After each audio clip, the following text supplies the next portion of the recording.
Okay, so welcome to Tawana Talks, Howdy. the Talkback series, where we kind of dissect and dive into some things we've already talked about. Just reflecting though that the Tawana Talks are really for self-reflection, be able to take everyday instances and see how you can um, how you can turn those around and make those life reflections for better, with all hopes of strengthening relationships and then starting with the relationship with yourself. I am so excited though to um, go into these talkbacks with my one and only son, um, my one that I've mentioned several times that has made me to who I am, and I am just really excited with having Derriyus, the one and only Derriyus Wiggins, here with me, my baby, Oh, thank you, thank you, thank who's now an adult grown man with all the facial hairs and all of that. Rye, What's up? I'm so excited for you to be here. Thank you. I'm excited to be here. I'm excited for you to be on here and for the world to be able to hear and know who this fabulous man who greatness has been spoken over your life, and you are such a great guy. I've Thank you. had the privilege and the honor of seeing you as a young bud sprouting. Always seeing greatness in you. You've always been that kid, that guy that it was so considerate and so compassionate. I remember, and I don't know if you remember this, and you probably do. Your friends used to call you Dr. Phil. Oh, yeah. Tell us about, talk about that memory of being called Dr. Phil. I think that started like in middle school. Yeah, that was like 7th grade, I want to say. I was just always a friend that was like helping friends with like, they like interpersonal problems and whatnot, you know what I mean? Like, you know, people had, I don't know if it's like, I mean, I'm sure it contributes to it, like the fact that ever since I was younger, like I already knew like the things I wanted to do and whatnot. So, you know, as you get older and mature and grow, obviously you just become more complex and intricate. But at that stage in time, not from a shallow or pretentious perspective, but from a just true and genuine perspective, a lot of the intrapersonal like toils that I was like seeing my peers go through, to my perspective, were shallow, but not shallow in the sense of like superficial, just shallow in the sense of like that's as far as they made it. You know what I mean? So, and not that I wasn't going through some of the same things myself, you know what I mean, as far as like, oh, liking this girl, or you know what I mean, whatnot. And, you know, granted, there were a lot of things that they as in my peers in school experienced, and during that time that I wasn't really going through, you know what I mean, like drama with friends and stuff like that, you know what I mean, because, you know, just things that stem from. Cool, calm guy. Yeah, so I guess pretty much I was just always looking to help my friends and people that I care about sort out the things that especially troubled them from within their mind relating to their environment, that I could help them sort out from like the sense of like you know, like as a kid, like when I clean my room, you be like, is mommy clean? You know what I mean? It's like from a kid, you in the room and you see all the toys to play with, and you know what I mean? So you start cleaning, but you start playing with the toys. So then you start thinking of like, you know, this toy is gonna go here for now because I'll probably play with it another 10 minutes. But then after you do that for an hour, like your room isn't clean. But so that's from a that good perspective. Yeah, so from that perspective, I was the mom just walking upstairs and just looking in the room and just seeing like, you need help, don't you? Like, but you know, and then even like my you need help. and you know, I've always obviously been a person who's friends with, you know, every type of person. So even at that age, you know, I had a lot of friends that were girls as well that would, you know, just platonic. And then obviously, you know, at the time when you're like 12 years old, it's a highly emotional, erratic time. So I was always helping my friends, specifically a lot of my friends that were girls, like work through like their relationship. We should say relationship. We gotta put those in quotes. Drama and stuff and whatnot.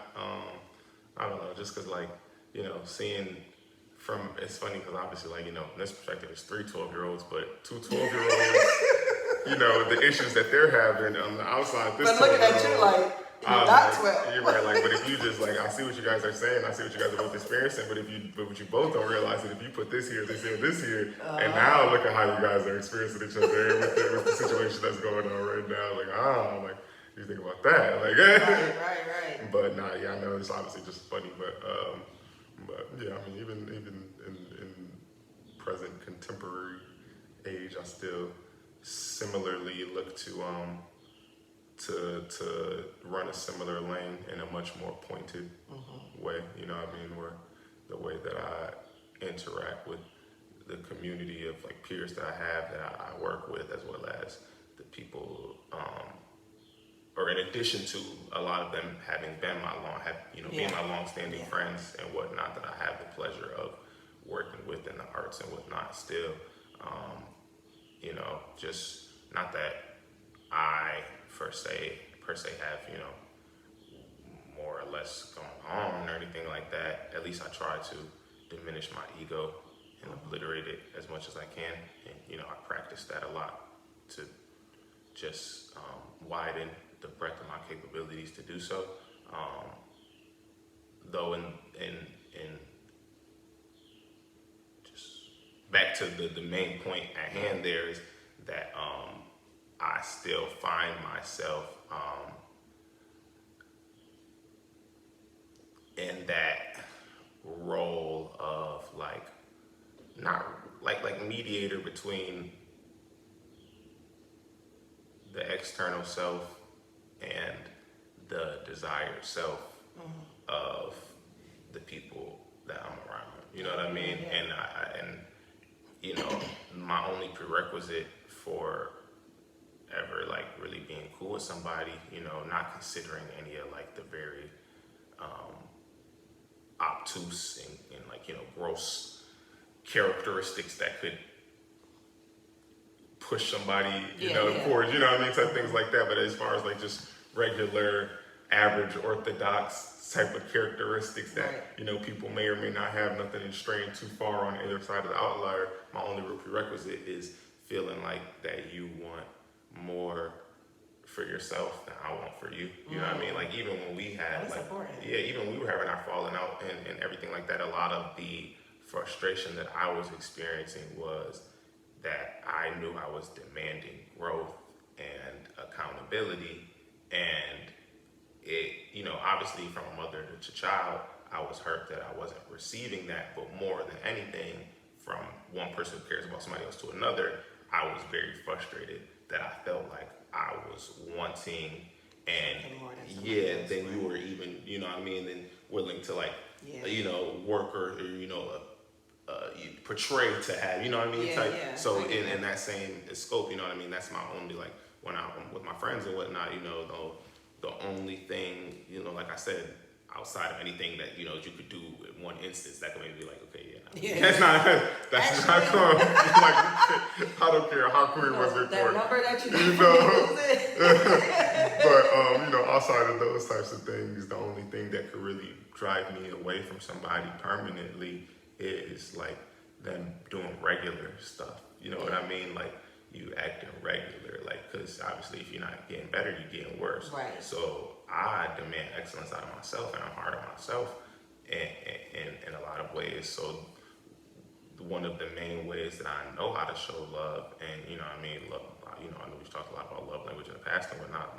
My main expressions and manifestations of my love language is holding that same type of loving sternness with the people I care about, as far as like demanding excellence, and not excellence from my own standards, but like excellence from their standards. You know what I mean? So I don't want to seem like I'm trying to mold everybody to my own standards, but like no, like I have a level of your own expectations, but work towards. I take a lot of care, and I ask a lot of pointed questions when I'm conversing with people like my peers and that I care about, and even not even just necessarily peers within my own age range, because obviously being an adult now, and then also being like very much so immersed in the world, as well as in a field that doesn't have Really have no guidelines. exactly. You gotta create them up. You know what I mean? Like, you could be working in the field for 5, 10, 15, 25 years, and you know, you're still building. You know what I mean? So I've become peers with people that are older than you, and you know what I mean. So even in that, I'm sorry. Let's back that up for 1 second. Not that I'm old. not that you're old. Nah, you're definitely not old. No, but you know, so I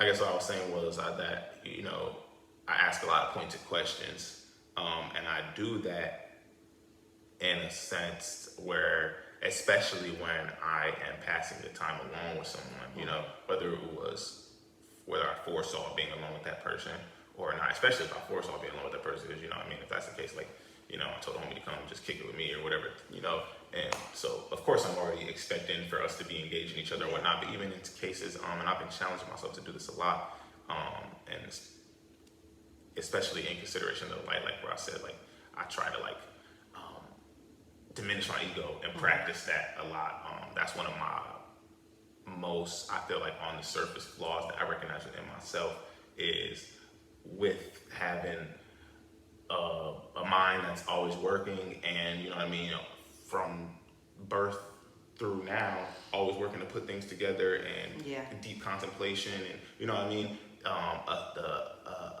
One negative that I have witnessed manifest within myself of that, and not even like recently, you know what I mean, it's something that has grown from deep in my past, maybe even before this life, who knows, but that I have begun to realize within my exit of adolescence is the danger of where that ego, you know what I mean, where everything internally and externally has its place, and not to get too far off, because I don't want to anybody, not to me, to voice this out loud, not to you or not to anybody that, you know, may view this,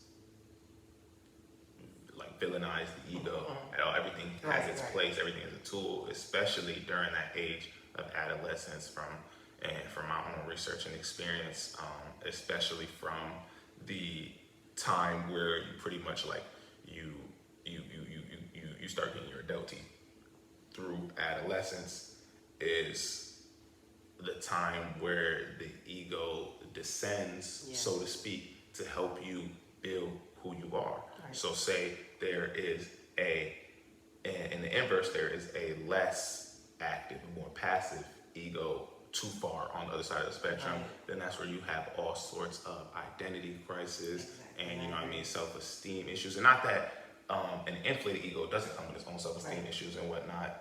It definitely does, though I feel like it comes with more self-esteem issues versus confidence issues. And on the other side, it comes with definitely self-esteem issues, but much more manifested in confidence issues versus self-esteem issues. It has to be a healthy balance for sure with everything. And ego, I found for me, like I said, with a mind that's always working, and you know, obviously as your mind develops and you become more complex, you know, you come from simple and very rudimentary stimulus, and then you build concepts out of those things, and then from those concepts you start making connections and building a mental map, and from there is judgments and perceptions obviously turn into those conceptions, and you know, they become more and more complex over there, and then you know, you have a whole map of, you know what I mean, of what you figured out that becomes its own conception, and then you're like, oh, I can relate that to there, you know what I mean?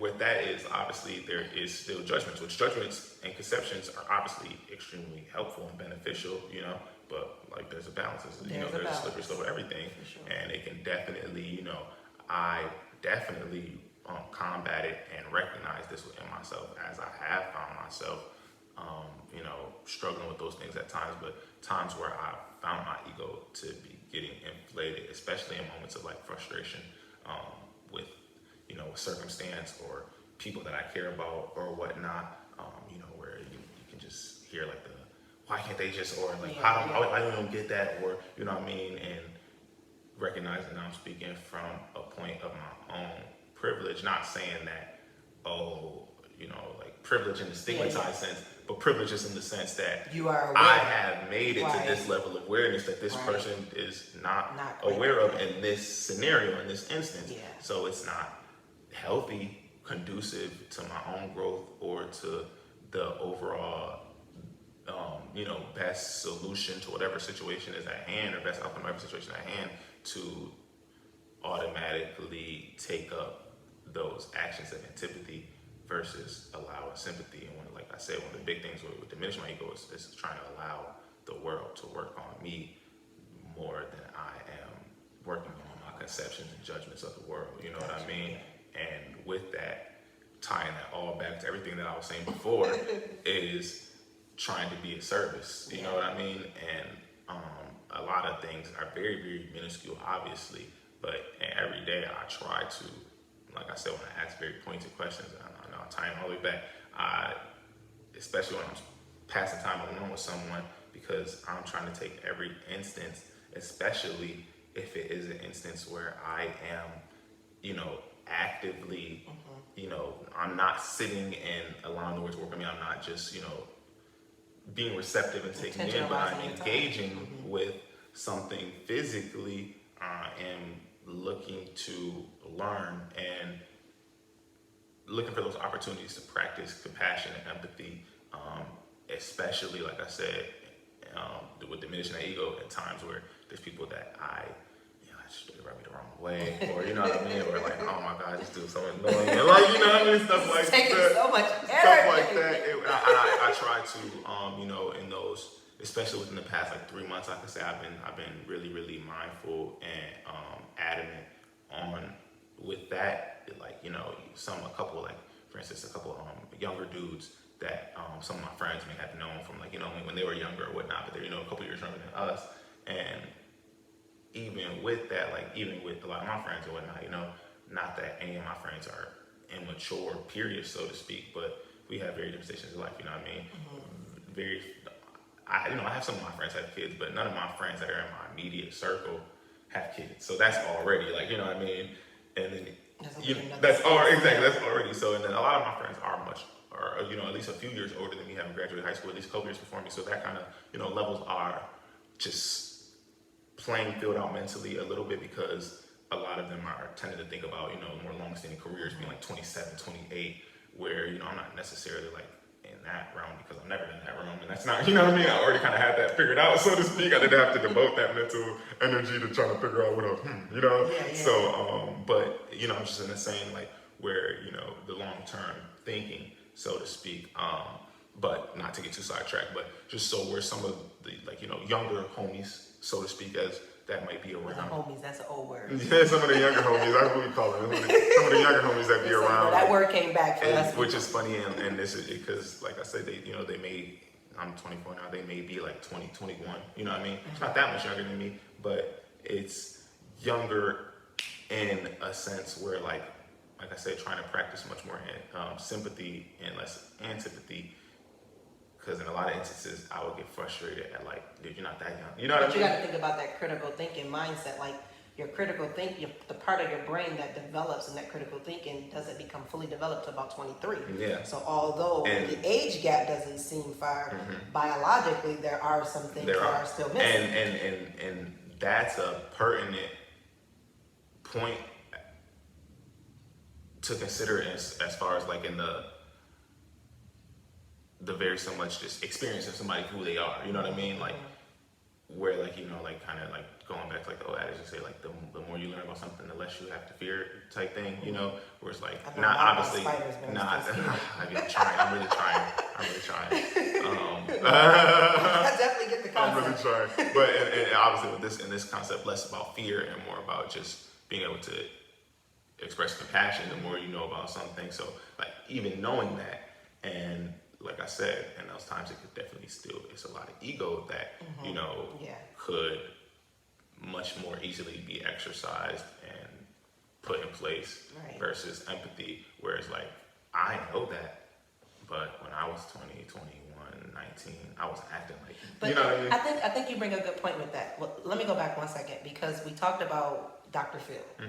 And I mean, say, like, you've always been wiser beyond your age. Always have been. And I don't know if you even knew this, like your friends told me, like they called you Dr. Phil. I'm like, why are you calling him that? Because of course I'm thinking of the silly one because the way he do his voice and all the things, and and I know you, and in some aspects, when you know somebody, certain things, certain qualities that everyone else see, they become natural to you, and so you're like, oh, I didn't even realize how that manifests in other places, and so your friends would tell me like, we call him Dr. Phil because he's so even killed. He never has a side. He can see, the big picture of what's going on. So he doesn't take sides like, oh no, you're right, or oh no, you're right. He's able to sit back and be like, just like what you just said, like if you put this piece here, you put that piece here. And so just going to your point where you talk about being able to look at different people and saying things like, I didn't be like that when I was this age and that age. I think it's important to like mention because sometimes people forget. Like some things that you do at 23, I didn't do at 23. The environment was different. The access was different. Like internet didn't come about until I was in college. So then we had Hotmail. Hotmail seemed kind of scary because it was called Hotmail. It was like, whoa, what is this about? So you're like, is this like a date night? Right. It's like, man, Is this like secretive? Somebody can I get some lukewarm mail first? Can I get dinner date mail? Like, yeah, somebody tried to kidnap me? Hotmail. Like it was weird, And so now that as 21, you're like, you have. I mean, 8-year-olds, your sister, 2-year-olds, your son's about to be 2, like, who have never lived without the amount of internet, the amount of access. And so I was talking to your grandmother about this the other day when she was mentioning something, and I'm like, she was saying something. I said, well, you gotta remember you were this age before. So think about the things that you've done as this age. Still, there are some characteristics and some behaviors that are similar, not the same because of our environments, but are similar. Let's sit back and think about that. I said, and then the same aspect, you have to remember and think about what the environment looks like now and what it looks like then. The way you behave now is all contingent upon the environment that you're in now. You can't say, like me, when I grow up, I would never let Tyler, I would have never let you come home at 8 years old, open the door, come in the house, and be good and do all the things you need to do. But at 8 years old, I was a latchkey kid. I did come in the house, open the door, let myself in, take my vitamin. At one time, cut my hair, cut the dog hair, get the vitamin, to the dog, whatever. And then went to my grandmother's house. But nobody thought about that being a problem. Nobody thought about the dangers of that. And then you fast forward, years later, and I have you in 8 years, at 8 years old, I would never be like, oh yeah, let yourself in and get yourself together, and then no. Right. Like there's danger. So when we think about, how people behave and how they interact, we have to think about those types of things as well. What are the access? Exactly. And so also mentioning what you said with regards to ego, I think like that's an important factor. So like even with the business I'm doing now with relationships, but that's just my focus now, building and strengthening relationships. And I think we had this conversation before too, but how that ego comes into play with what's the word I'm looking for, with the difficulties of relationship building, because relationships are all about consideration, understanding, compassion, grace, all of those things. But when you have your ego in place, in a relationship and a success, obviously I'm assuming we're speaking on romantic relationships, but even even in non-romantic relationships, especially when there is a goal, whether it is something that's tangible or something that is just an idealistic goal that is working to be achieved, and we can automatically just exemplify that with, like, in a romantic relationship, an idealistic goal may be to grow a happy family, a happy, healthy, nurturing, loving life, and die old together. And then in a less romantic relationship, y'all may be, especially in my perspective, y'all may be working on a project together, or even in a less creative perspective, y'all may be all planning, you and a couple friends all planning a year from today to go to a trip together. Right. Y'all have a goal they have to work to together. A lot of the work, sacrifice, and difficulty, especially in modern age, and it's funny to even like say that, Not that these same difficulties didn't exist, but it's funny you even say that because how you're just talking about, like, you have to look on the times and the evolution of the zeitgeist, so to speak, and whatnot. And obviously times have evolved, things have changed, everything is different, but there's always going to be similarities. Just Right. as above, so below, the law of correspondence. You know what I mean? The wider scope that you're able to consider any situation, it's like when you zoom out on a picture, the further away you are from every picture, the more things you see. But as well as the further away you are from a picture, the more they all look alike. You know what I mean? Yeah, but the closer you are, the more the difference. You're like, oh, I see. That's why you gotta zoom in. But then you sometimes you gotta zoom out to understand it. Sometimes you gotta zoom in. Because then that's also funny because then you get super close. They also look really. And that's like, I know that's funny, but that's also blurred. It's funny, but like it's like real, like that's like real, like a little window into like a peephole through a universal infinite truth. You know what I mean? But to not get too far off into that little tangent, but oh man, I almost lost my train of thought.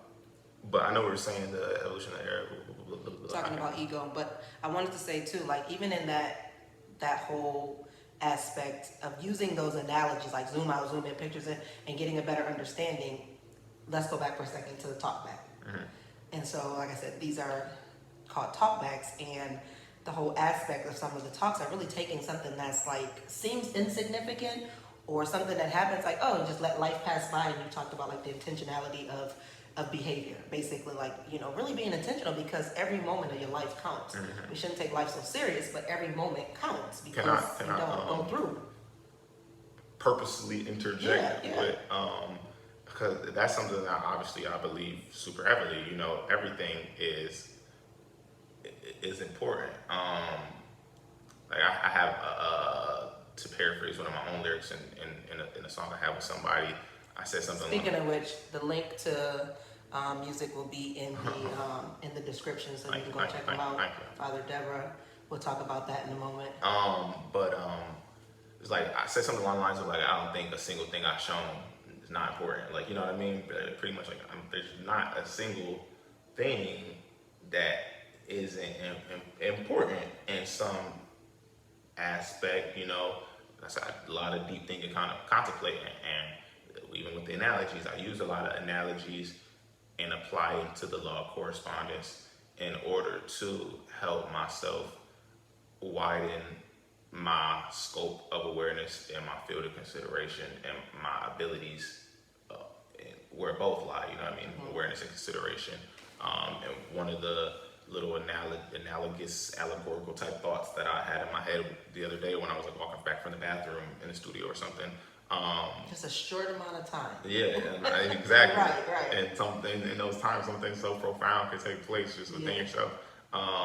Which reminds me that I'm gonna speak on the main thing that I want to say real quick too, but or get this out real quick, but that like thinking of like life, like like the butterfly effect. Yeah.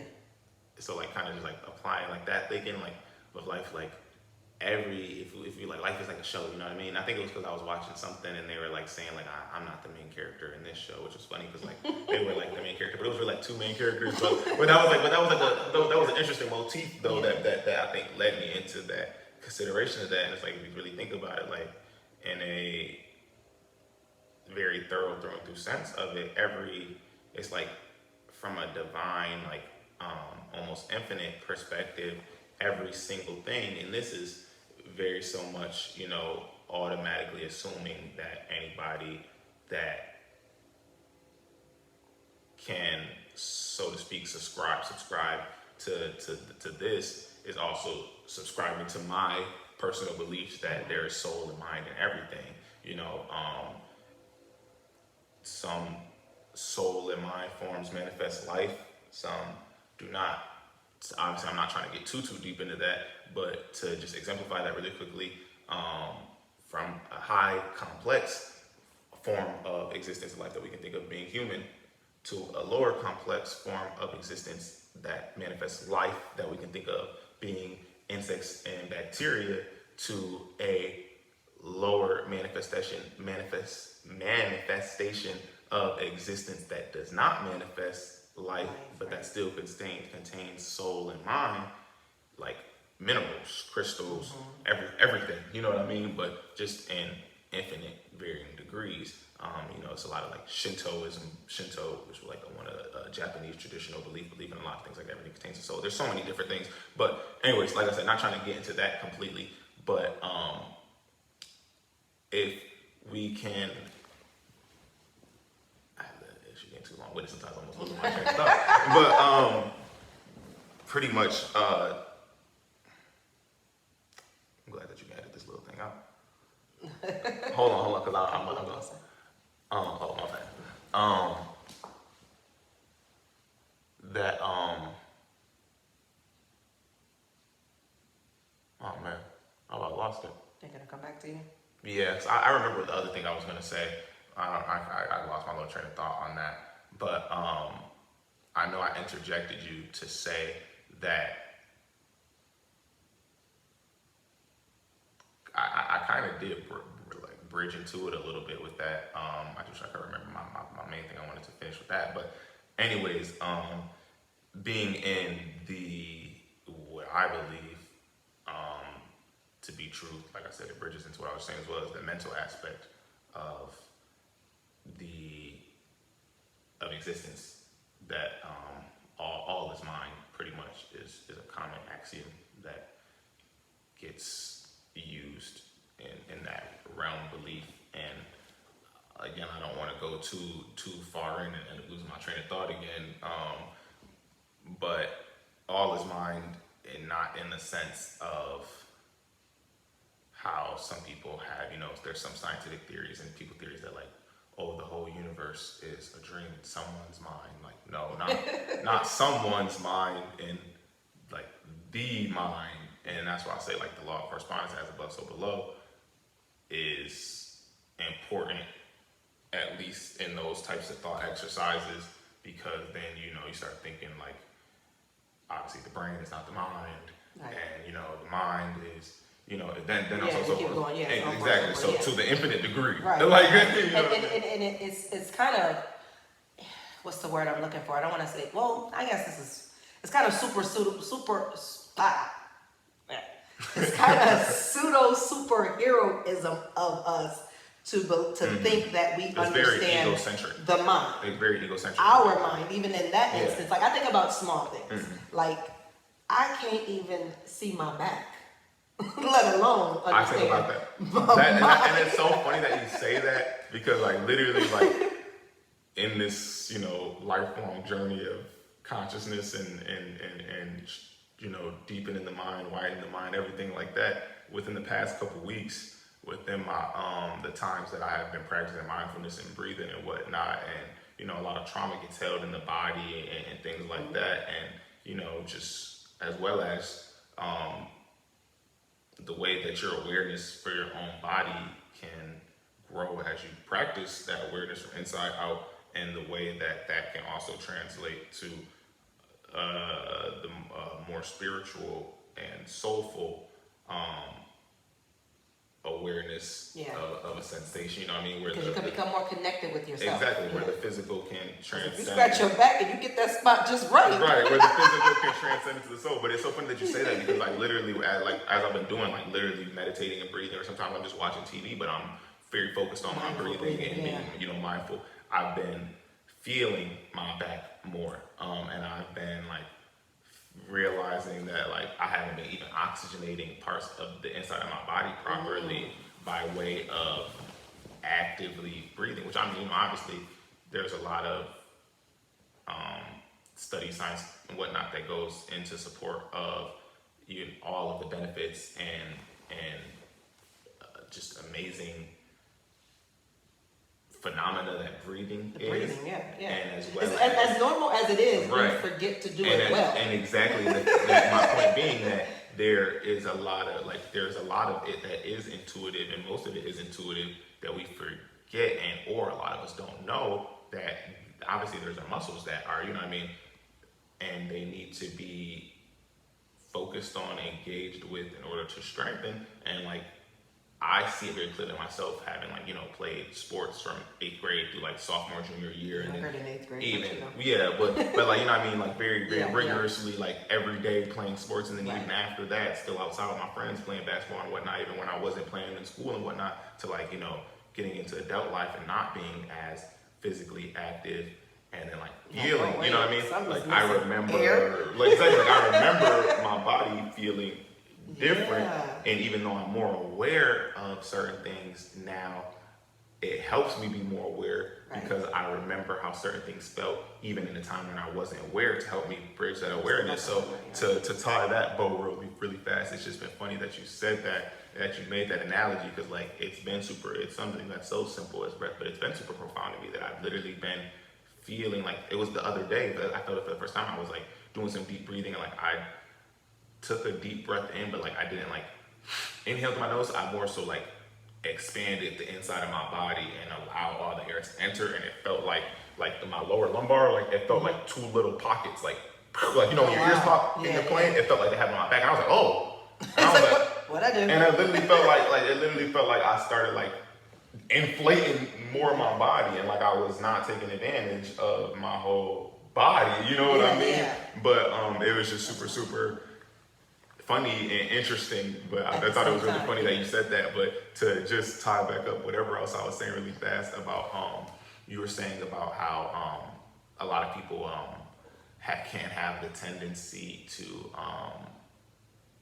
well, I know you said about like the whole pseudo superheroism and like the egocentric, and then I was going to connect that with saying how a lot of people have the tendency to not be so engaged with their everyday life and intent on their actions. It's definitely good to develop and build, your own aspirations and develop the future that you want to bring into within your thought life and whatnot. Though it can become diluted if you get lost in that and don't tie it back into the processions of life. And that's what a lot of people do. So that's where I was just going to connect it back, saying that I believe in the law of mentalism, that everything is mind. And I personally think it's like cosmically funny in a sense, as well as I want to find a better way to attack that thought in the ease that this judgment gets passed, and people are saying like, oh, like just like a simulation and whatnot. And it's funny because Scylla says it a lot, but we understand things the same. We just communicate very differently. Where she is I need to communicate in a way where everybody can understand me, and I'm a milk for babes, meat for strong men type of person. Like if I said something and I said it clear, and they didn't get it, they need to find somebody else to talk to. You know what I mean? Wait a minute, let's look back for a second, because I think that like perception is reality, and me being a teacher, I totally get the fact that I know. Hold on, because that's tired with saying that a lot of people, my belief and where I fall is that a lot of people that no, for real, a lot of people that that end up losing the habit of engaging in their life and practicing attention in their life, they become simulated. Yeah, like, that's true. There's life is an intertwined coalescence of spirit, soul, and physical forces. And if the soul being the mediator between the spirit, quote unquote, higher self, higher existences, divine existences, and the soul being like more of the very deep water that is hard to reach, that you can reach with a lot of practice and whatnot, as well as the surface water of the mental thought world. From my perspective and what I believe and experience, the spirit is the very much so higher sense of the self, so to speak, when you swim so deep that you walk back onto the beach. You know what I mean? Where it's like now you like you remember what you couldn't remember type of thing. You know what I mean? Right. And then the physical is the physical, but they're all just like it's like a solid liquid gas. Yeah. Like, you know what I mean? Yeah. Gas being the spirit, liquid being the soul, and physical being the physical. You know what I mean? Or solid being the physical. They're just all condensed modes of themselves that are intertwined within each other. So if the higher modes are not getting practiced, if the energy is not getting applied into those systems to allow this material, this matter to become liquid and gas, it's going to condense and be solid. Yeah. And that's why I say, like, people allow themselves to become simulated, because they allow all their experience and conditions that they have developed conceptions and judgments about to pretty much become the code that runs their life. Yeah. So they spend blitz and moments of their days in thought and daydreaming and making choices, but for the grand majority of what's going on in the procession of their days and years on end, until some people obviously don't, until, and this can be at any age, any stage of life, no matter what, until they re-engage with themselves and with their life and their surroundings and realize that it's not something that's happening separate outside of their life, that their life with everything going around them is something that's happening, you know what I mean? I think that is where people allow themselves to become simulated, is what I'm saying. That's so important. I wasn't refuting that at all. No, for sure. That's important because of even what we're talking about now. Even what we're talking about now, like I said, taking daily what seems insignificant events in life and really reflecting on it, taking for a moment. And like this is called Tawana Talks for the just ones. And I was thinking about that the other day. My just one was really meaning like, if it's just for me, then I'm just, because I was just one. I was a one young girl who grew up in the projects, just one. And somebody said something, did something, and it worked for me. But then I said, what does the word just mean? Like true, like if you're being true to yourself and you're taking those reflections, I was like, oh dang, I didn't even realize that I tied that in there. But being even intentional with talkbacks. Let's go lighter to go deeper for a moment. You don't know the name of my company, do you? I'm about to get you out of here to do it. Okay. But let's go lighter to go deeper. So talk back. Let's go back to when you was little for a moment. And let me just say this too, because we're going to go a little bit deeper too. My baby, my son, my adult, gave me a grandson, and I have another grandbaby on the way. And so we're going to talk a little bit deeper about adulthood and parenting and that aspect, reflecting in the both. So talk back. What was your experience in the household with mom, me, and talking back? Oh, what? And when you hear the word talk back and you reflect back to your childhood, what do you think of? Getting popped. like what does that mean? What does talk back mean? What does that mean for you as a child? What does it mean for me as a child? What did it mean for you as a child when you kind of reflect back? The talk back, man, which is obviously, I'm glad that you're obviously bringing up this stigmatism and whatnot, because it was something that was very frustrating. Like being taught to literally be smart and question everything, like verbatim. Not here. like literally verbatim, like question everything, like both you and dad, like literally, question everything. Except here. And then when I ask a question, and be like, so, obviously we can laugh about it and whatnot now, and it is funny in retrospect because there is that recognition of the absurdity of that not being, the justness of those type of just that mental procession and interaction going down between somebody older, somebody younger, a parent, a child, a human and a human. You know what I mean? Obviously, the kid it was just very frustrating. Like talk back it literally just meant talking back. You know what I mean? And that's what made it frustrating. Obviously, we knew the stigma that you were meaning it, But as a kid, in some cases you don't. You're just like, I just want to say something. Yes, but and even so, importantly with that is there is we know what you mean. You know what I mean? Because we're people, and communication happens more than just in words. Though, especially when we're teaching to communicate adequately, effectively, and intentionally with words, it's important to say what you mean. Right. And so when you say don't talk back, that means don't talk back. But what you mean is don't be obnoxious, and you know what I mean. Yeah. Why are you picking straws when you know what I'm saying? Or don't try to be slick and funny when I'm really trying to be serious and tell you something for your own good so that you can really think about it, you know what I mean? Yeah. So that's why it was frustrating, because obviously we know what you mean, but it's in certain instances, yeah, the way that we went about it Yeah. is not the way that you should communicate with anybody that you care about, especially not somebody that is in a position of like educating you, Yeah. you know, regardless of parent or whatever, but they're in a position of like, you know, you don't know what they know, and you are talking back because you literally are like, but what about this? Like, because you're trying to know. No, And it's like yeah. the way we went about it, and it's like, and that's why I was saying it was the frustrating thing. It's like, that's what it meant for us as a kid, you know what I mean? Because that was the frustrating thing. It was like, now in retrospect, like, that's what should have been being communicated, Right. is the way to go about the way we communicate these things. So that then it would, you know, when we boiled it down, we just both frustrated, but heads at each other, and nobody's getting hurt. Like, And I think there's 3 points to pull out from that for sure. Like, one, when we talked about evolution of environment, how behavior evolves with environment change.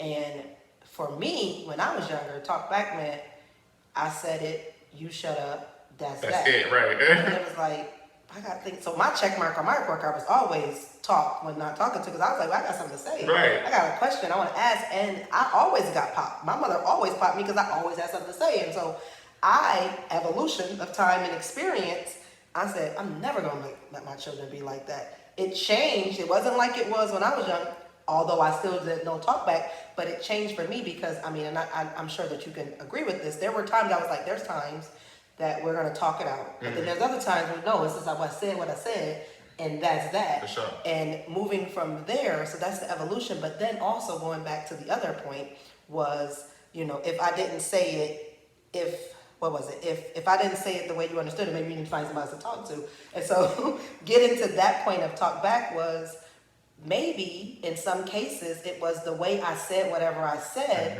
You're not questioning, your sister weren't questioning what the authority, or and it could also have been like, you know what I meant, but in those aspects too, because time has changed, is I was a young educator still learning the brain and all this.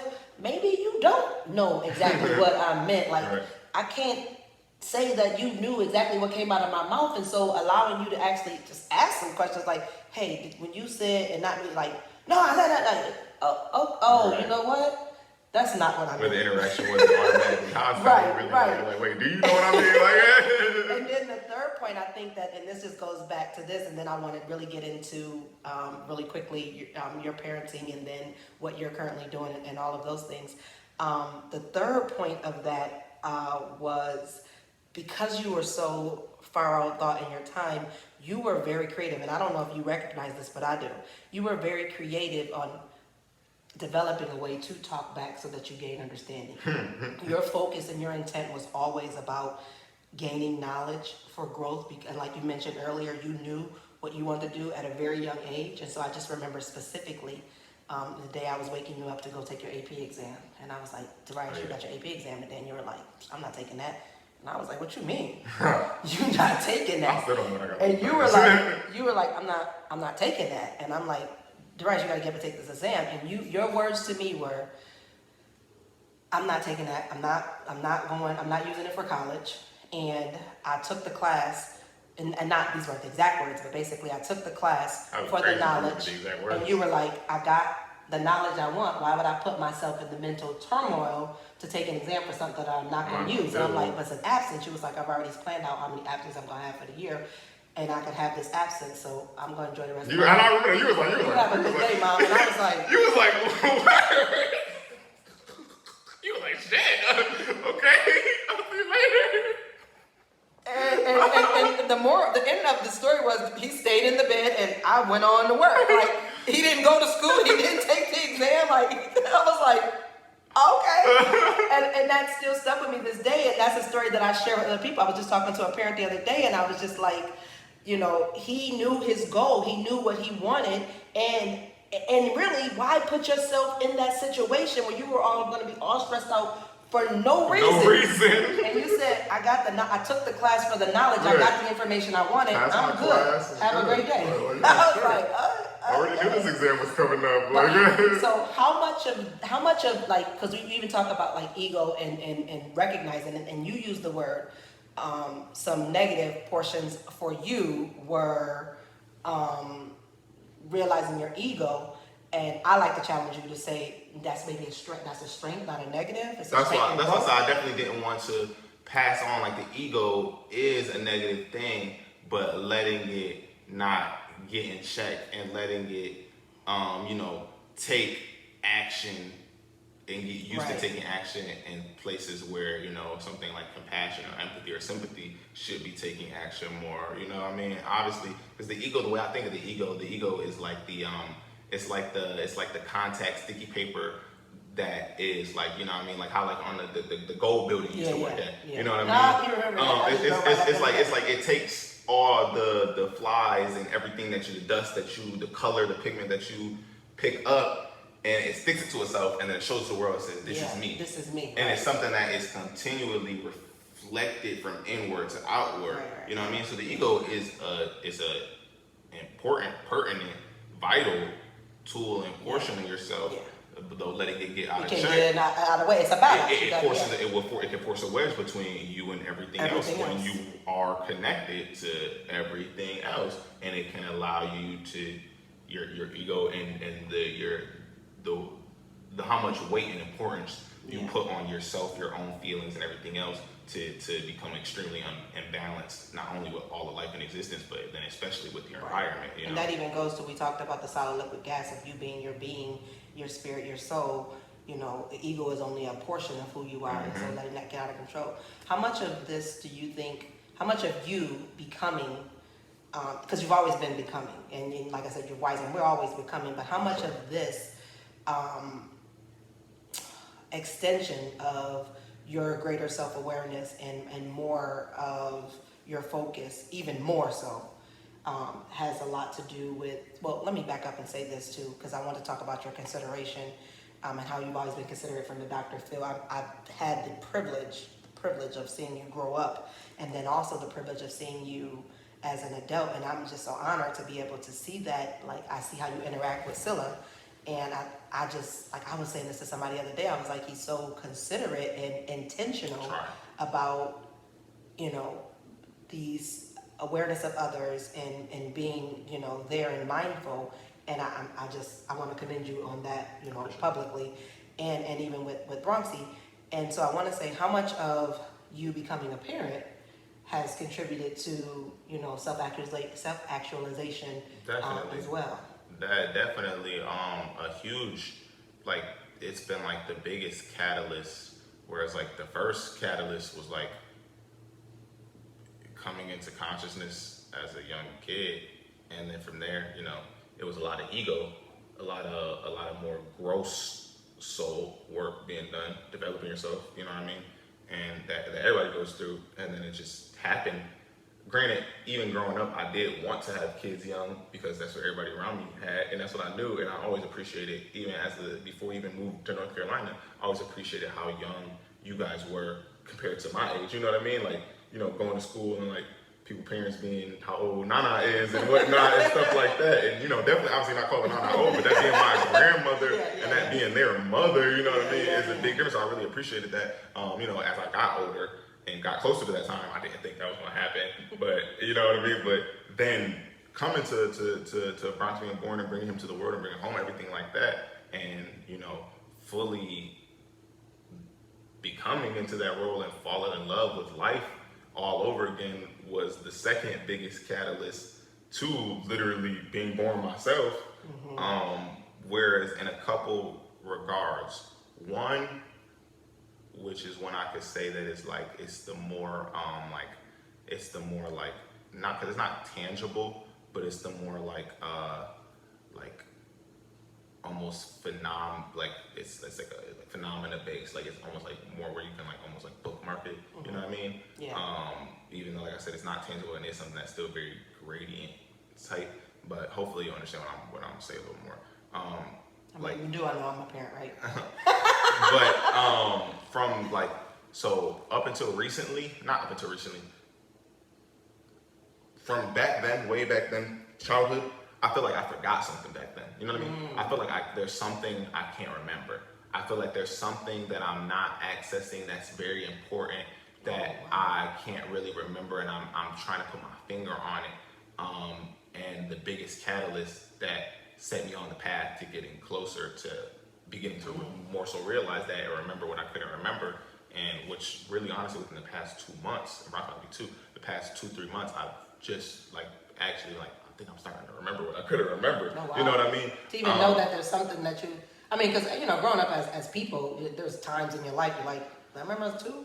People tell you stuff, I remember you were 2 years old. I was like, oh, did? Oh, that's so funny. I remember that. You know, or whatever. And that's where it's even like, even it's so funny because it's parallel. It's like, I have little bits of memories from like living in Northumberland and like being like a baby, like literally crawling on the, and like living in on Normal with Chewy and whatnot. Like I have bits of those memories, and I'm sure some of them are reinforced from seeing home videos later on. But you know, I realized recently that one of the most damaging things I did to my own self and my interaction with my inner world through to the outer world is tell myself I have an overactive imagination as a kid. Oh wow! You know what I mean? I told myself that a lot from I used to have a lot of nightmares and things like that. And it wasn't that I had overactive imagination. There are things that are physically that you are able to sense physically, and there are things that you are able to sense extra sensory. You know what I mean? That you don't sense with your senses. With your physical senses. And as a kid, especially during that time before adolescence, I think before your adulthood starts setting in, a lot of those primordial, so to speak, soul spirit forces are still very much so going to work on you, building you know what I mean? They're, not only obviously your physical aspect, but even then that still more so goes back into place, obviously from infantile stage, but then back during when, those adult teeth start coming to adolescence and whatnot. But during that age of time, like I'll say probably was like, 3 to 5, 6, probably dwindling off. There's a lot of, that's what kids are they're very imaginative, creative, emotional, because there is a lot of, they are not fully citizens of the physical world yet. You know what I mean? Yeah. They're the higher forces in the soul and spirit world are still helping them transition into getting acclimated with the physical world and getting acclimated with all of the existences around them.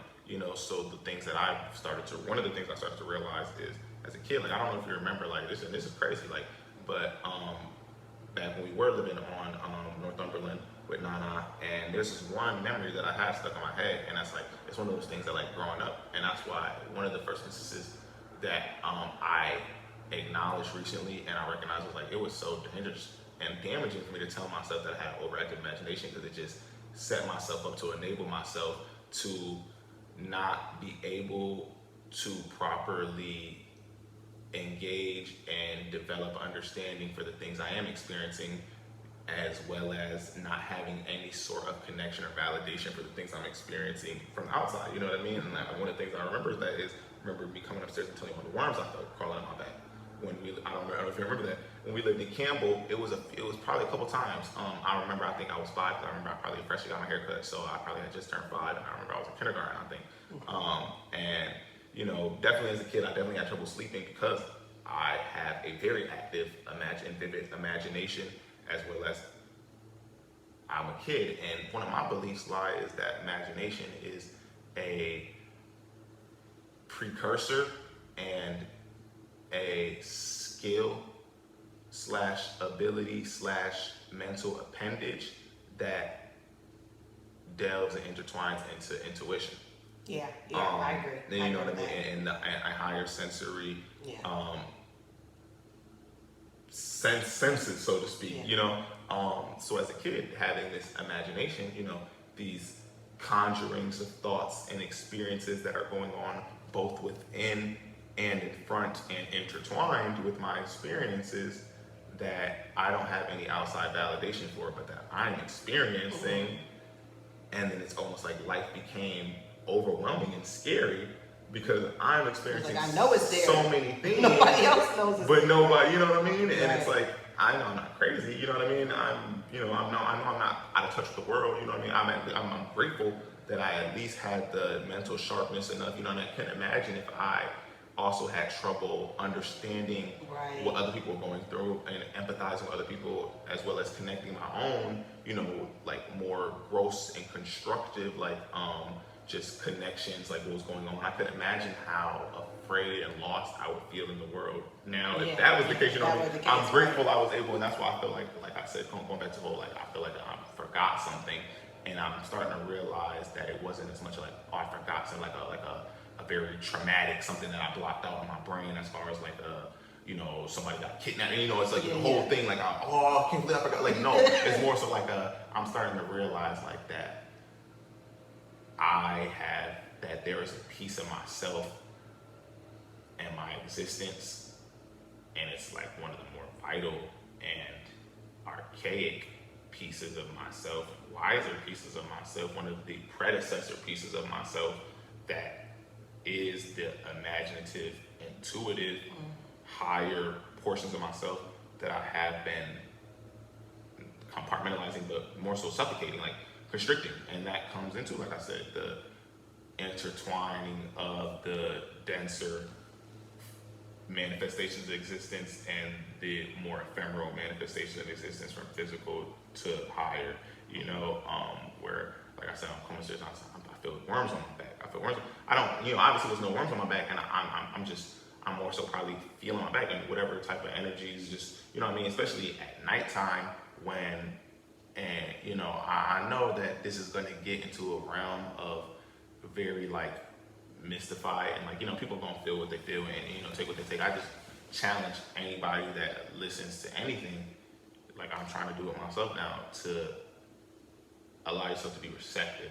It don't mean you have to be blindly faithful or, be automatically subscribed to something, but allow yourself to be receptive and receive what somebody is expressing as their truth, and as their reality, as their truth and their reality. And I mirror that with saying how I said one of the most damaging things I said for myself is I have overactive imagination. One of the most damaging things that any person or person group could do to any other person or person group is dismiss and refuse to even acknowledge or engage with what someone else or others are expressing as their truth and their reality.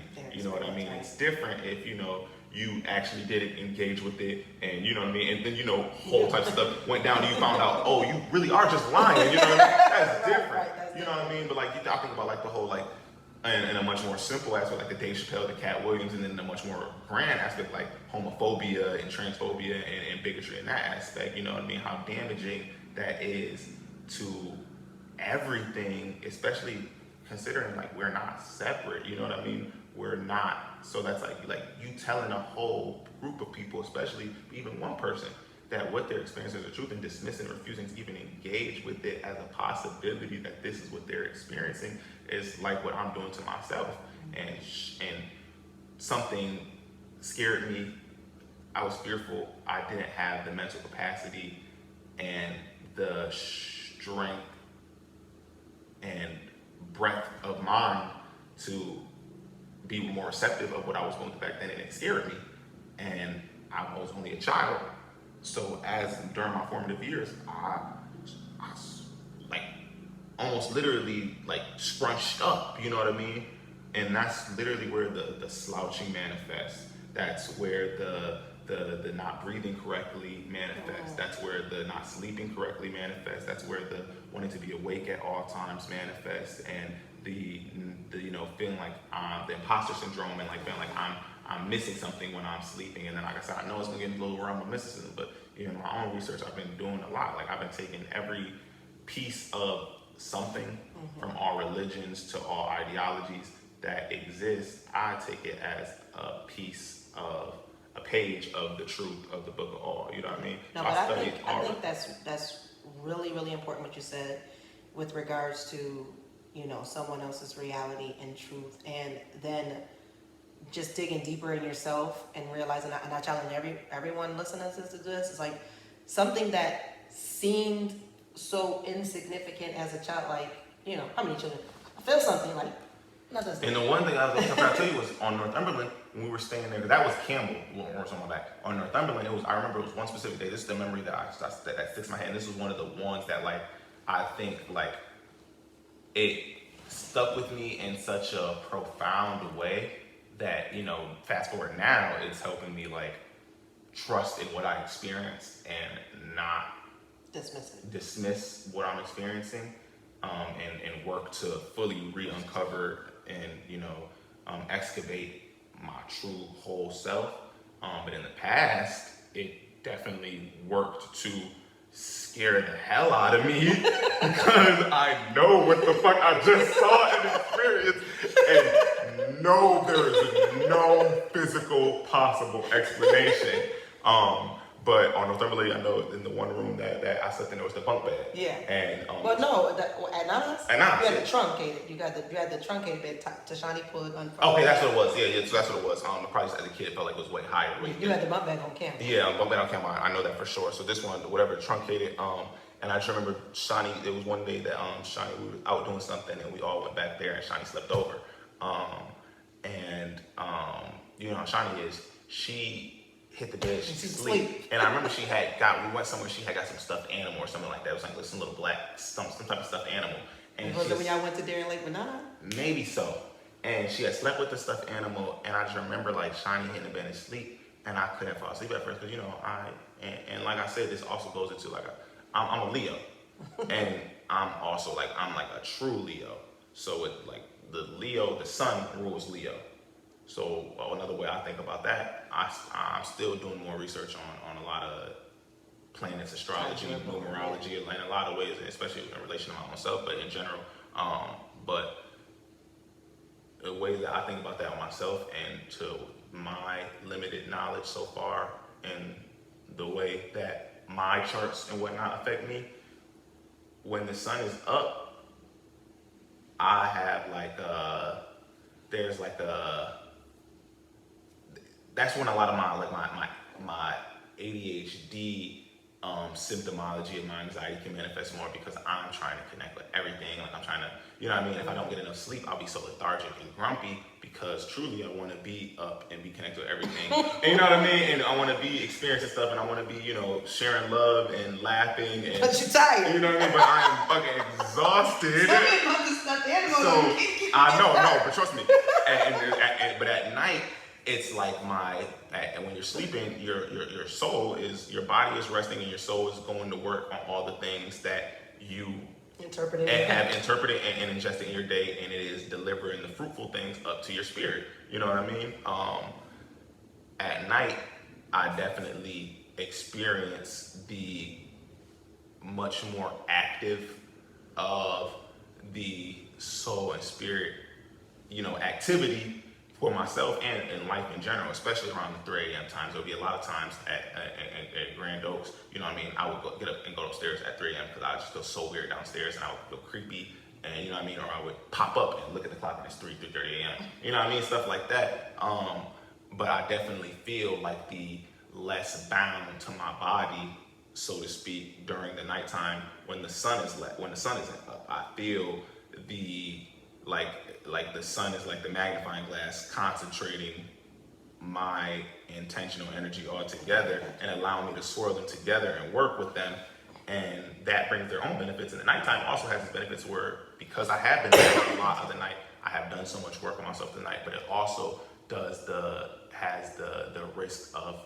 it, the way it feels to me, has sprawled me out. I'm not as concentrated in a sense. So if I'm not as focused and aware on something, I can have the tendency to fall into a heavy streak of fear, you know what I mean? Of where the waters are so deep because I'm sitting, I'm constantly, I'm thinking, and I'm really, you know, I don't have as much of an urge to reach out and connect with this person and this person. I can focus on one thing, and because I can do that, I can deepen that focus and spread it out into like the mindscape, so to speak.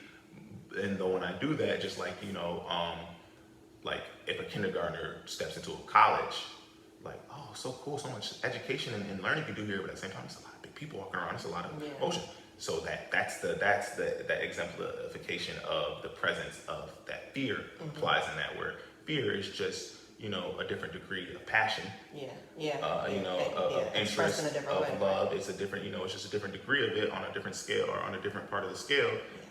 So in that aspect, it's like I and the nighttime is where I do take that time away from the physicality of interacting and allow my passion, to allow myself to nurture my passion and, to grow those things. And then I can also have the tendency to slip into a heavy paranoia and fear because of the less of the concentration. You know what I mean? Like I'm trying to say. I was reading a book that talked about your identifying your time of, I can't remember the exact term, but it was identifying your time where you are, your focus time basically. Like everybody's is not the same. And this is a great concept, just even think about like how we do school. Like school is from 6 to 4 in different sections, depending on the grade level that you're in, or the city that you're in, or the state that you're in. And if you think about that, like in your aspect, we take that back, and who you are is who you are. So this energy realm of when you're able to think and when you're able to focus and when you are able to engage didn't change. And so if we think about, if you went to, go to school from 8 to 4, and that's your time where you are overly stimulated because you're trying to engage with everything, your focus time is not there. And so then you get situations where people are like, your kid's not able to focus. That may not be their focus time. And I don't know what the fix would be for it. You can't do school at midnight because it might be the teacher's focus time. Sure. But being able to, and those are definitely things that can be, malleable, but you have to. One of the things that a common thing I've been saying to my friends a lot recently is if you didn't do it, you didn't decide it. So that just brings the realm and the weight of everything is mine of conscious engagement with existence and reality playing such a heavy-handed influence in the birth of what becomes reality. Right. You know what I mean? And that also falls in line with my belief that we may not have control over anything, but we have extreme varied degrees of influence over everything. Right. And the weight and strength of said influence, especially within the immediately conceivable, what you immediately mentally conceive, is almost predominantly dependent upon your ability, capabilities, practice, and exercise on doing so, on considering, on becoming aware, and how you're able to exercise and utilize that awareness. You know what I mean? And I think that goes good to, although there may not be a general fix for it because you have a diverse, there's a differentiation of people and how people behave and how people interact and how people are comprised. So there's not going to be a generalized fix for anything because again the differences, but there can be a differentiation of understanding. Exactly. Of people. And so when we think about things, but and I always take it back to educating because I'm a teacher.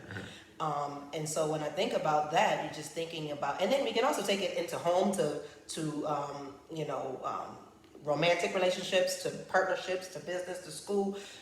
Being able to say, like, okay, this is the time we're doing this, but I understand this may not be your focus time. How can we, or in a romantic relationship, this is the time let's talk, right. Because then sometimes even if this is your time of focus, there's that compatibility portion, there's that consideration portion, there's that, give and take portion. Like, this is not really my time of focus, but what are some things that I could do personally so that I could be more focused? And I think that's what I was saying earlier that I couldn't really remember was when you're in a relationship, one of the biggest boundaries and obstacles is learning to annihilate yourself and your ego for the common goal. You know what I mean?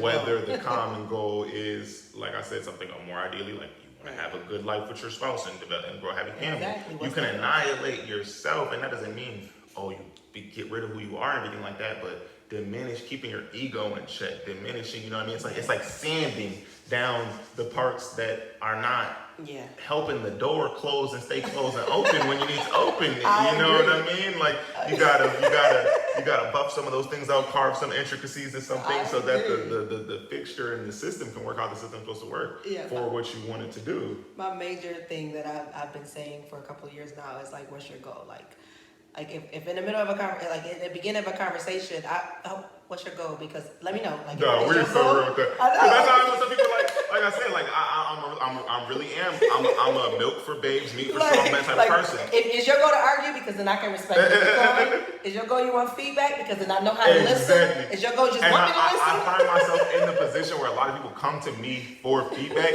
but then sometimes it feels like because you know what I mean, the disposition that I often carry, and like you know I carry a very being so much like a everything's gonna be all right disposition, like and it's not necessarily everything's gonna be right for everybody, but like if you with me, everything's gonna be all right.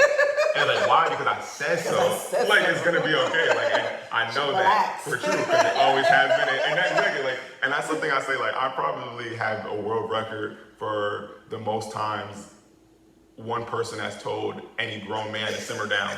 Like I tell people to simmer down all the time. Pipe down. Because sometimes like even my other my homies, like some close friends that like they'll be worked up about something in their own. I'm like, bro, simmer down. Like you gotta relax. If you want to work it out, you gotta relax first of all. Like you know what I mean? Like, but back it up. but it is very serious because like people come to me for input or want to sharpen things against me, which I am very open to all input as well as sharpening things against me.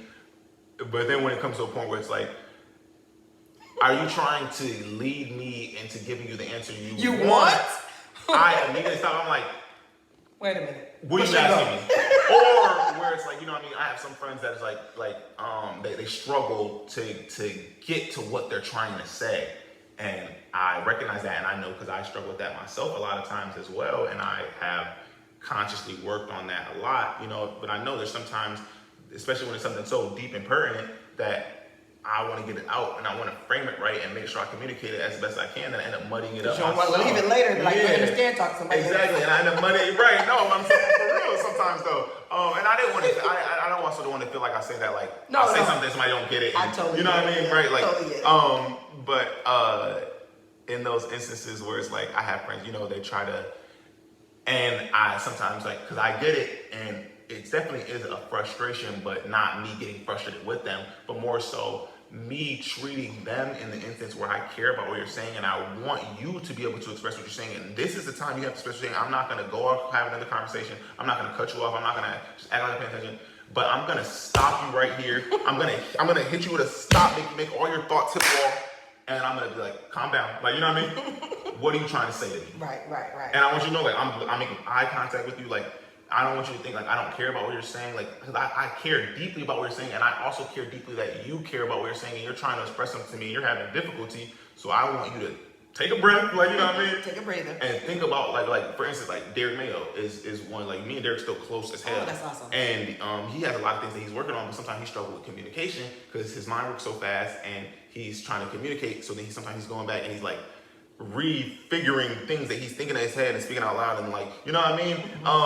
And so sometimes I hit him with that and I'm like, stop, like, you know what I mean? And I'm like, once you speaking to him, like, use this as practice talking to me because I get what you're trying to say and I get what you're going. I have the patience to stick with you until you can get through it, and I care intrinsically and extrinsically for you to get to it. But when you're communicating your ideas to a group of people that you want to rally together under you to work on something, they're not gonna have the patience. And you know what I mean? And they might be worker bees, they might be on to the next thing that they can work on or something like that, another project who's gonna communicate, but so use this with me here practicing right now to communicate, to practice what you're trying to say effectively and concisely. Like one thing I remember saying to him is like, the way you talking to others, like you're giving us the director's cut.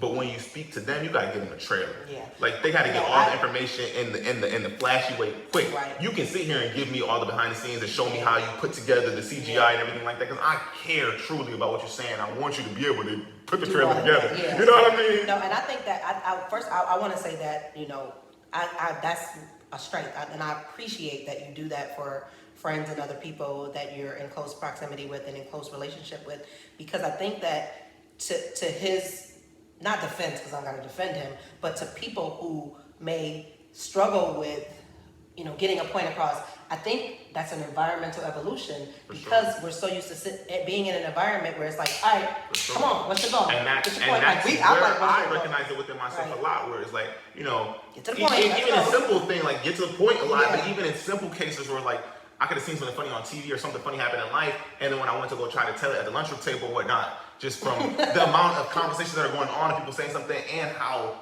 poorly I would tell stories to communicate. By the time I get there, I feel so disappointed because I know how funny it really was, but it just didn't hit like that. You know what I mean? Yeah. So like that's really one of the instances and like one of just the phenomena in life that like really pushed me. And you know, I still struggle with a lot. And the more like I am like invested in it and invested in whatever I'm talking about and who I'm communicating it to, the worse I do oftentimes with delivering it impactfully type, you know? That goes back to our beginning point, which is so crazy that it rounded up like this. Like this is not planned.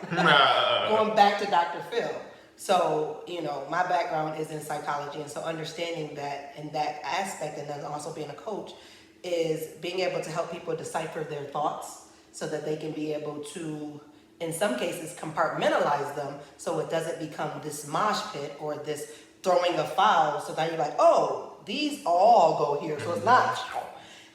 And so just going back to that concept of being Dr. Phil, having that ability to talk with your friends or other individuals that you are in close relationship with, to be able to say, all right, throw all your files down, let them throw them at the wall so that you then I can help you put them back so like that you can go from doing that to one of my specific friends, but oftentimes a lot of my friends, especially the ones that you know feel comfortable enough to communicate things with me, whether it be something you know less personal or something more personal that they do feel strong about.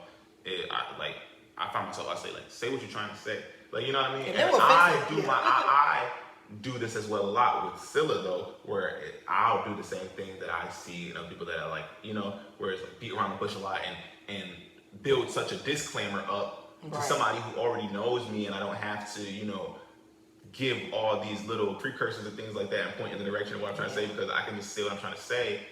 And if there was anything that wasn't clear based on how this other person already knows me, then you can ask that. Well, you know what I mean? Yeah. So I find myself even with like, you know, some of my friends taking that and it's like, say exactly what you're trying to say. You know what I mean? Like, like, fix it. You know, like you're not in an interview, in a job interview right now. You know what I mean? You here with me, it's just me and you. Like, say you know what I mean? All like, say everything right. Just say exactly what you was trying to say. And, or what you don't even know you're trying to say. Exactly. And I even done like where like, you know, I had a friend who had he got a video shot with somebody, and it took a really, really long time. And once they got the video back, it was very evident that the videographer is very talented and skilled, but it was very evident that they rushed and that they, you know, let other projects they had take priority over what my friend was doing and the money they spent and the time they invested to choose this person and shoot this video for them and everything like that, you know what I mean? And my friend was very flustered and frustrated and upset because it was one of the first videos that they had gotten shot back in a while, and they were trying to, you know what I mean, get more music out, more content out and everything like that. And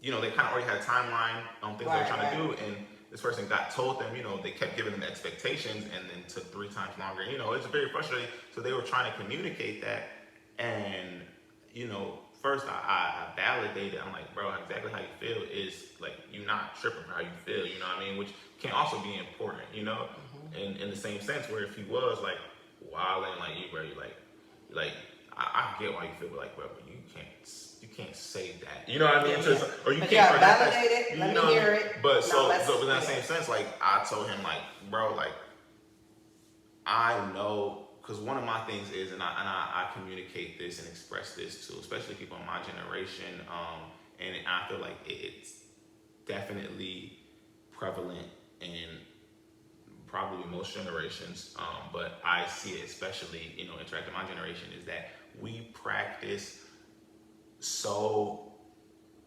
much mental restraint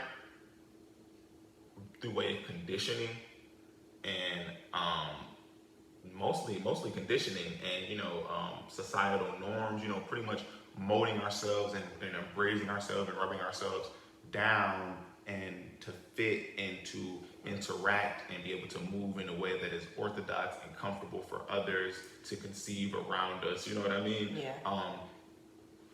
Though we don't practice nearly as much physical restraint, and we, you know, we do all types of, you know, whatever, and, you know, fall into, you know, all types of physical lust and voracious appetites and all types of things like that. And I am so strongly believing that we need to practice so much less mental restraint. And not to say that we just let our mind go crazy, do whatever, but engage with our mind the same way that we engage with our body. We work out, we run, we get into new activities when we're seeking stimulation, and you know what I mean, like that. We do that with our mind and engage, like go within and engage with it instead of restraining it and suppressing certain thoughts and you know all sorts of things, and practice so much more restraint in the physical and so much more engaging with our mind. And I said that because this friend that I have, I know that he does this a lot, and it's, you know, a lot of things. It's conditioning and things that you're going through as a kid and everything like that, as well as just, you know, maybe certain ways that innate,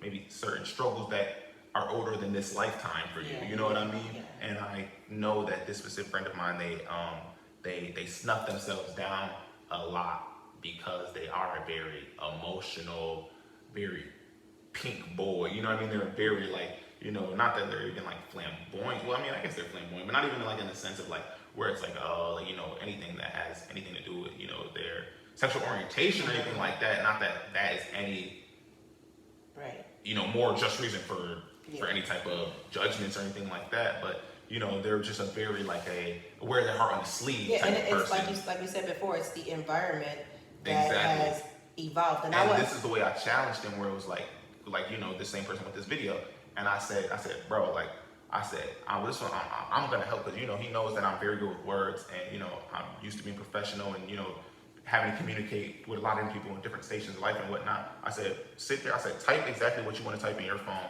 and just show me before you send it.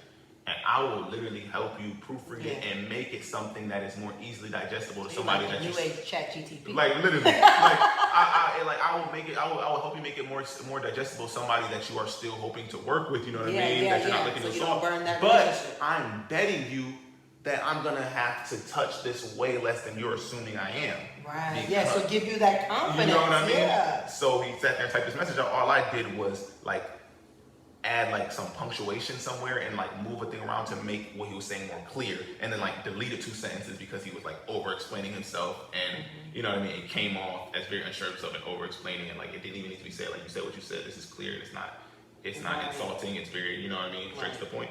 And like, you know what I mean, and I'm hoping so, you know, I continue to pour into my people the same way they pour into me in different ways, but in that same way I continue to pour into him. But I'm hoping that was one instance that showed him like, trust what's going on here, and work with it, and don't automatically assume that whatever is going on in here is faulty or not toxic or a pollutant of some sort. You know what I mean? Like you got it. Like, you know what I mean? Like you got everything you need. Like, you got everything you got it. I'm here to, you know, support you. This is good. We're gonna have to have you.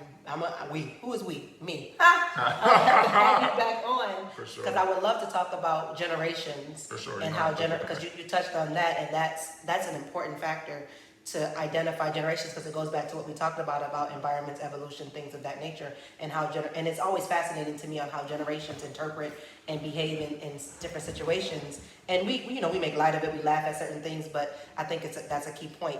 But I do want to spend these last moments before we wrap it up for you to talk about some of the things, and we gotta wrap it up, but I want you to talk about the things that you're doing, mention your business name. All of this information will be in the description so that you can know how to get in contact, and also you can view and listen to the work of this great one, my son Derriyus.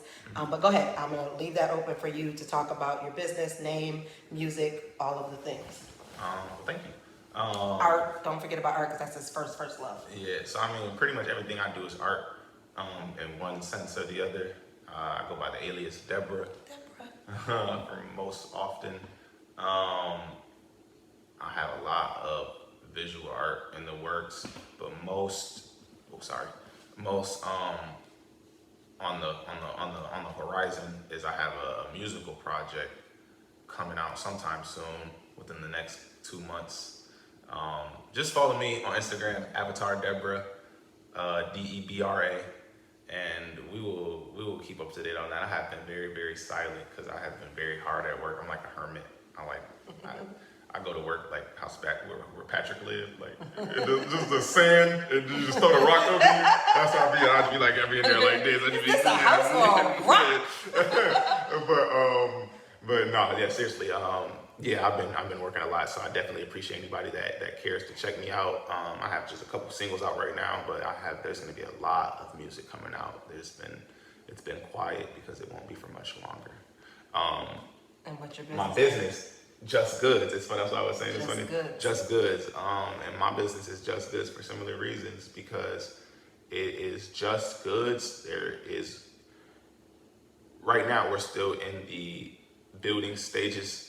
There's a lot of research and development going on, because to the end of, I guess let me just tell you why it's called Just Goods. It's Just Goods because there is going to be just goods. Anything that is a good, anything that I and the creative community that I build around me seek to create and put in the market for others to be able to access, attain, utilize, purchase, whatever. So there really is no limit or boundary in the realm that Just Goods will grow into creating. And I seek to start in, fashion and art and such, those commodities, and grow it even to, architecture and furniture design, even infrastructure and city planning and things like that and whatnot. And it's just goods because it has to be just. And that's why I said there's a lot of research development right now, is because I obviously, want to start with, some fashion and clothes and retail, though that's one of the biggest waste producers in the world right now, producing over like almost 2 billion tons a year of just retail. And a lot of that can be recycled, And there's a lot more recycling of textiles that's going on right now, but that's where that end of research and development is in discovering the best way for us to go about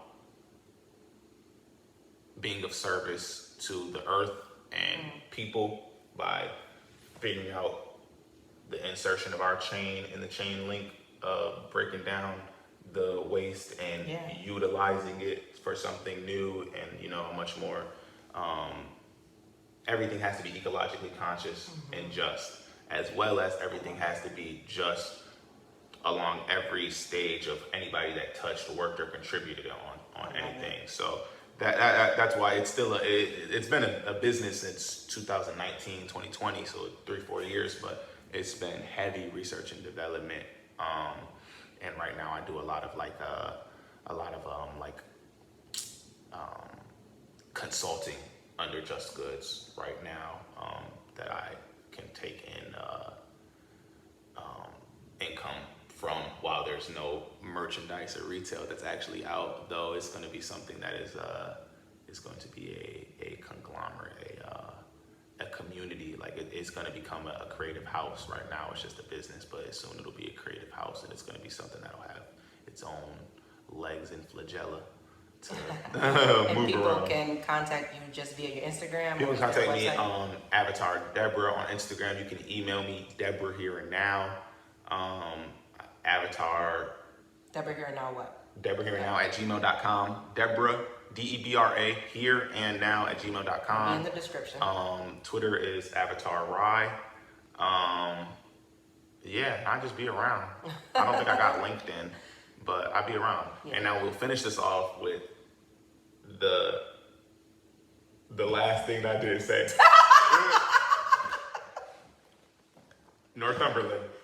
Oh, the doggone The stuffed truncated bed. animal. No, because it was still Shawnee fell asleep with the stuffed animal. Okay. And I kept looking down trying to see the stuffed animal, and this is what was making it so even crazier, is because there was the little TV console that was on the central wall. So obviously where I am at the higher bed is closer to Shawnee and the stuffed animal than the TV console on the wall. I cannot see, it's too dark that I can't see the stuffed animal that Shawnee is holding. And this only parallels the pure mind fuck that this was for me. There are cats glitching and spawning from the ceiling. They're looking at me. Their legs are straight as if they're standing, but it's like they're glitching.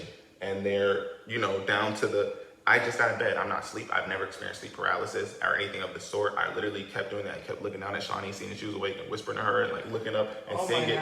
And that's one of those, like, I vividly remember that memory to this day, because like I said, as a kid, it showed and proved to scare the fuck out of me and make me completely close. Like, for a long time when I was remember, I used to look at the ground all the time when I was walking. Yeah. I wouldn't keep my head up when I was walking, and I didn't think about it back then, but everything was overwhelming, because like, I can't validate what I'm experiencing. Nobody else, it seems to be able to validate what I'm experiencing, so I'm just gonna look at the fucking ground. Like, I'm gonna look at the ground.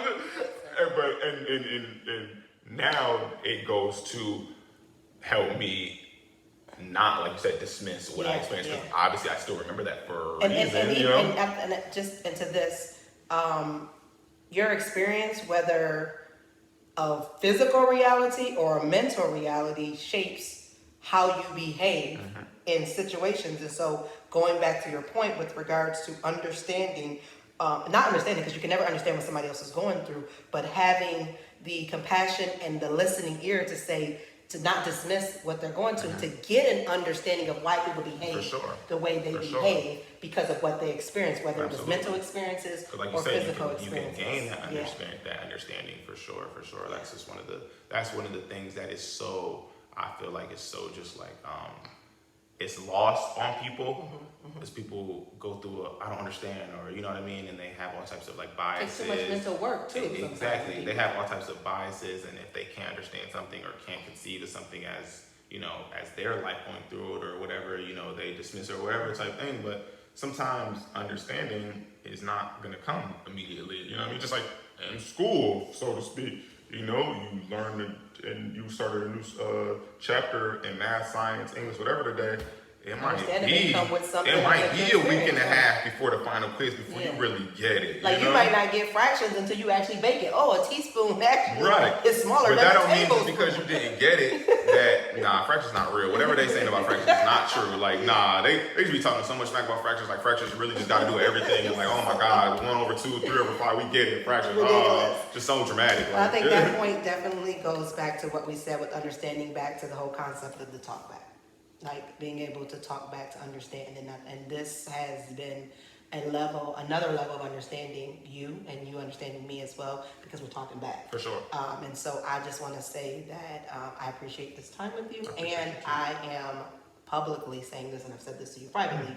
I'm so proud of who you are, the man that you have become, and the person, the human that you are becoming.